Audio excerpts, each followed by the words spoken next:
அஸ்ஸலாமு அலைக்கும் வரஹ்மத்துல்லாஹி பரக்காத்துஹு.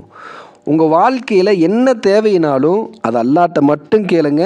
தப்பி தவறியும் கூட மனுஷன்ட்ட கேட்டுறாதீங்க, கையேந்திராதீங்க. ஏன்னா மனிதர்கள் உங்களை படைக்கலை, மனிதர்கள் உங்களுடைய அரசரும் அல்ல, மனிதர்கள் உங்களுடைய விதியை எழுதவும் இல்லை.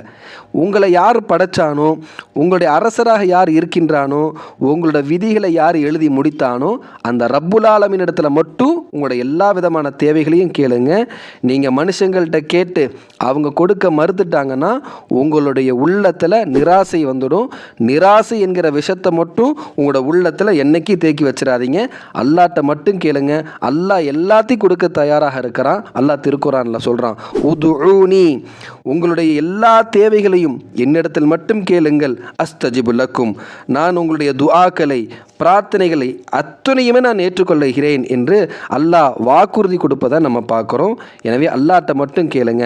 சுருக்கமாக ஒன்று சொல்லட்டுமா, நீங்கள் மக்கள்கிட்ட கேட்க கேட்க அவங்க கோவப்பட்டுக்கிட்டே இருப்பாங்க. ஆனால் அல்லாஹ் மட்டும்தான் நீங்கள் கேட்காம இருந்தால் கோவப்படுவான். அஸ்ஸலாமு அலைக்கும் வரஹ்மத்துல்லாஹி பரக்காத்துஹு.